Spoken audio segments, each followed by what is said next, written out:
Thank you, Gary, and thank you, Dick, and thank you to the committee for recognizing Rod Stevens. I won't say finally.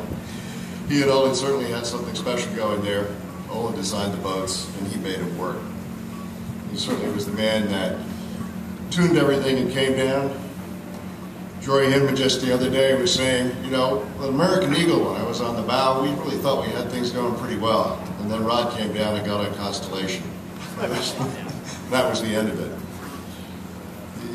But there's another side of Rod that I wanted to bring up, and it has something to do with what has been said before, is that Rod loved boats. He loved messing around his boats. He loved racing, but he didn't have to be racing. He loved cruising too. When he had Mustang for 23 years, he and his family were often off cruising.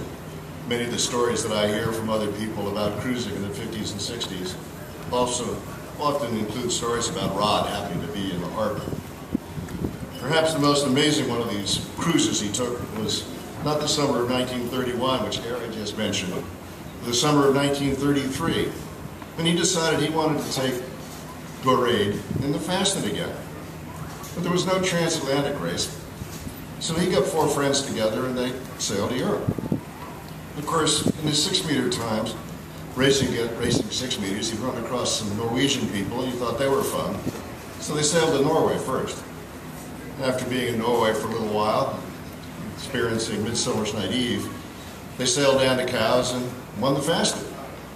And after the Fastnet, they had to get the boat back to Larchmont, so he got 5 other friends and they hopped in the boat and sailed back to Larchmont.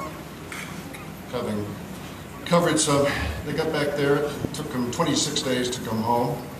For some people, like Stan, that's a pretty long time to go across the Atlantic, maybe John too, but considering a couple of years before, a similar-sized schooner had taken 58 days to do the same trip, it was pretty amazing. But the point of the story is Rod gets back to Larchmont after 26 days, and of course the boat's all cleaned up because they've done a couple of calm days coming down the coastline. But they have the boat all ready to go. They arrive on Friday of Labor Day weekend back at Larchmont.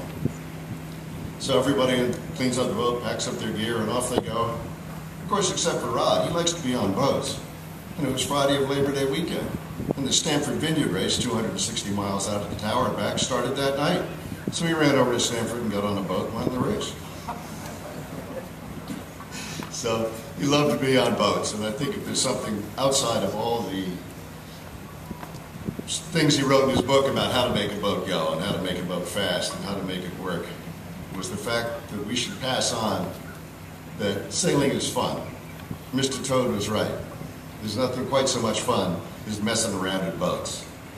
And in these days of 55-knot sailboards and 72-foot catamarans, the America's Cup, we got to remember, teach our kids it's fun to be out there too. Thank you.